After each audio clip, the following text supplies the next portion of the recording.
Hey, what's up? It's Hailey, and today I'm going to be showing you how I use the Bounce and Blur eyeshadow palette.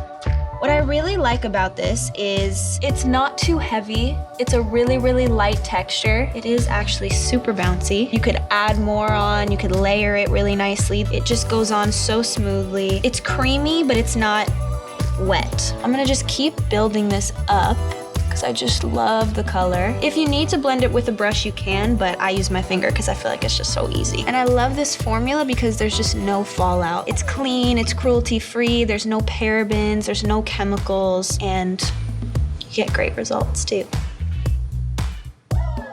And voila! This is my final look. You can see how easy it was for me to use that palette.